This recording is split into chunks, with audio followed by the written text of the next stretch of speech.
경찰이 어제 방심위를 압수수색했습니다. 그런데 류일임 방심위원장의 민원 사주가 있었는지 수사하기 위한 게 아니라 이 의혹을 공익 제보한 사람의 혐의를 확인하기 위한 수색이었습니다. 김지성 기자입니다. 경찰 수사관들이 방송통신심의위원회 사무실에 들이닥칩니다.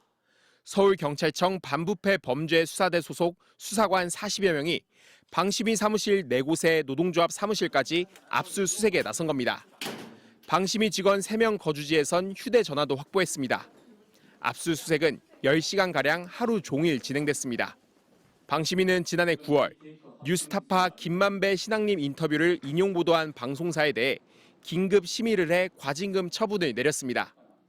그런데 당시 류 위원장의 가족과 지인들이 대거 방심위에 민원을 제기한 사실이 확인됐습니다.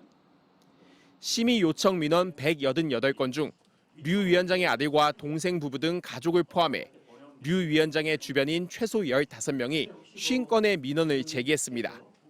이른바 민원 사주 의혹은 방심위의 공익 제보자가 국민권익위에 이런 내용을 신고하면서 알려졌습니다. 그러자 민원 사주 의혹을 부인하고 있는 류희림 위원장이 정보 유출이라며 수사를 의뢰했고 경찰은 이 공익 제보자가 누구인지 제보 과정에서 개인정보보호법을 어겼는지를 확인하겠다며 압수수색에 나선 겁니다. 지난 1월에 이어 두 번째 압수수색입니다.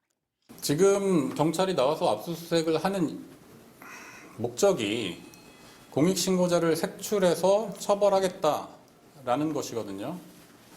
그야말로 적반하장입니다.